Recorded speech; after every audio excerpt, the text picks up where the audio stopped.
El talismán del supersticioso. La negra y fría noche estaba cubierta por un manto de silencio roto de vez en cuando por los aullidos de alimañas hambrientas. Isabel caminaba sola por una estrecha vereda y el miedo hacía que apretara su amuleto con tal fuerza que sus nudillos se ponían blancos como la cal. Su talismán era una patita de conejo que su papá le regaló cuando era una niña. Isabel conjuraba su miedo, agarrando con fuerza una inocente pata de conejo. Pero, ¿qué podría hacer una pequeña patita contra los fieros lobos de la noche? Nada, nada en absoluto. Pero eso, la fe de Isabel no quería ni tan siquiera preguntárselo. Esa actitud supersticiosa es el principio mediante el que la religión vive y se mueve entre nosotros. Porque, ¿qué es el Dios religioso para muchos de vosotros sino un talismán al que os aferráis ciega y supersticiosamente cuando la vida os enseña sus afiladas garras y amenaza con apresaros con sus fieros colmillos? ¿No son acaso las prácticas religiosas un amuleto que usáis con la esperanza, fe, de que esos pensamientos mágicos tienen algún poder irresistible e influencian los acontecimientos reales? El católico llena su auto de estampitas de santos y cree fervientemente que le protegen de accidentes de tránsito. Mete imágenes en su casa y cree que ningún espíritu se atreverá a entrar porque San Pancracio piensa les defiende. Ata escapularios al cuello de sus hijos para que la santa o el santo de turno los cubra. El mismísimo Papa Francisco, dando ejemplo de fetichismo y superstición, se inclina ante una figurita de yeso del niñito Jesús y le besa los pies, implorando su protección. Si el cacique católico es un supersticioso fetichista, ¿qué serán los indios? El protestante recitará las palabras de la Biblia como sortilegios supersticiosos, porque la Biblia es el fetiche principal del protestante. Por tanto, la usará como un libro de sortilegios que aplicará según su necesidad.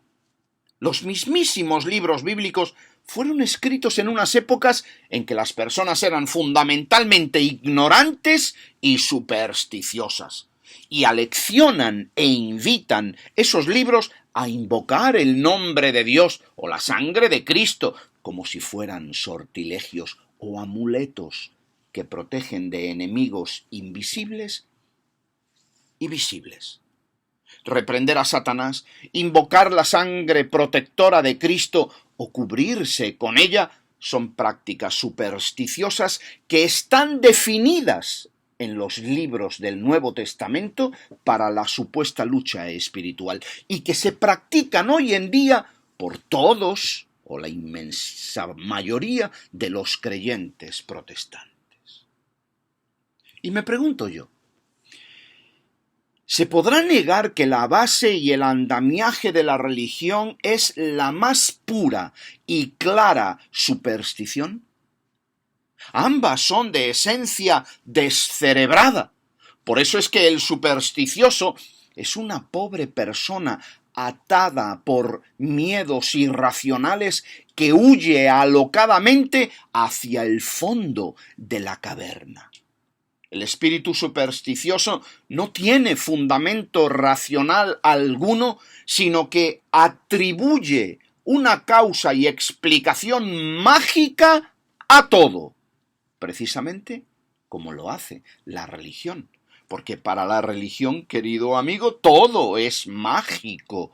Desde un Dios que está a su servicio egoísta hasta la creación del mundo, pasando por los milagros, la Biblia, el mismo papado, el Evangelio, el agua bendita, la Eucaristía, la Santísima Trinidad.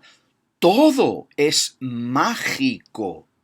Si no es etéreo, si no es espiritualoide o mágico, no sirve, no es religioso. Es por esto que la religión os ofrece un Dios lleno de patitas de conejo que guardáis en el corazón creyendo que os defenderán del miedo que es el alma que da vida a la religión. ¿Queréis libertar a las personas de la conducta religiosa? Arrancad el miedo de sus almas, dadles el soplo de la valentía y que ganen confianza en ellos mismos. Entonces, os aseguro, queridos amigos, que el espíritu religioso, hipócrita, maléfico y ruin por definición, saldrá de sus cuerpos como un demonio enclenque y cobarde. Conjurad el temor atroz con el que la misma religión les encadena y dadles confianza en su criterio propio y dejaréis al espíritu religioso sin alma, sin destino. Será un pelele inútil, impotente y mudo. Entonces, la superstición, el ancla que ha detenido al progreso humano por milenios, languidecerá hasta morir como un sueño sin ilusión. Si a cada ruido que hace la vida corremos presurosos a meternos bajo las faldas de Dios, ¿cuándo despertará nuestro valor? ¿Cuándo tomaremos conciencia de lo que verdaderamente somos? Si a la hora de enfrentar al enemigo, el soldado se encierra en la capilla y lo encuentran rezando en vez de estar matando enemigos, ¿qué pensarán de él sus compañeros? ¿Qué será ese soldado? Cuando era niño, hablaba y pensaba como un niño, pero ahora crecí y ya dejé las cosas de niño. Cuando era niño era un supersticioso incorregible porque el miedo me hacía ser así. Dios entonces era para mí una excusa para que todo me saliera bien, un amuleto con el que pretendía evitar las consecuencias y responsabilidad de vivir. Pero de esa manera, mi piel nunca hubiera llegado a tener la dureza de la del profeta Jeremías. Nunca hubiera podido decir, dame la copa de la amargura, que la beberé hasta la última gota. Por eso es que los cristianos de hoy en día, si a eso se le puede llamar con este digno nombre, son cada vez más tiernos, más quebradizos, más débiles, más dependientes de un Dios amuleto, de un Dios talismán. Las iglesias les hacen supersticiosos y dependientes de sortilegios e invocaciones mágicas, prestos a levitar hacia el cielo, pero con sus pies muy lejanos de la tierra. Es por esto que las iglesias cristianas están repletas de enfermos que nunca llegarán a curarse.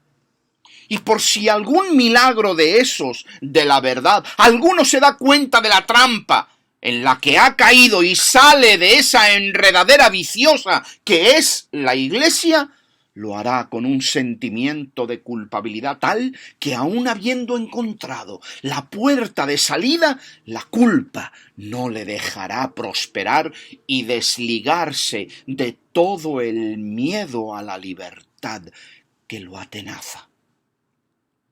Personalmente, No encuentro ningún problema en intuir un Dios de verdad y justicia que respeta la vida y que no engaña. Ningún problema. Pero sí considero un error mayúsculo usar esa intuición como un talismán, como un amuleto que me proteja de todo aquello que tengo que afrontar en la vida. Porque yo no quiero ser un supersticioso fetichista, sino una persona digna, íntegra, coherente y genuina. Alguien que aprenda a enfrentar la vida con valor y responsabilidad. Queridos amigos, no conseguiremos esto si primero no renunciamos a toda práctica supersticiosa, la oración incluida. Renunciar a usar a Dios como un amuleto protector. Esa es la única manera de empezar a darse cuenta del verdadero camino que puede lograr hacer algo de nosotros. Y esto significa atreverse a vivir sin la cobertura de Dios, sin la cobertura ficticia de la Biblia, de la oración o de la iglesia. Enfrentar la vida a pecho descubierto, con valor y responsabilidad. ¿Me comprende? Ante la incertidumbre y amenazas de la existencia, no presiones a Dios para que te las quite. O peor aún, no trates que Dios sea el aliado de tus irresponsabilidades. Enfrenta con valentía y dignidad esas difíciles etapas hasta superarlas o sucumbir noblemente ante ellas. No te rebajes delante de Dios, porque a ningún padre le gustaría tener un hijo así. Fortalécete en tu independencia, la que contiene en sí misma ese hilo irrompible que te une a lo divino, y sé digno. Digno, no supersticioso, aunque la negra y fría noche, cubierta por un manto de silencio, sea rota de vez en cuando por los aullidos de alimañas hambrientas.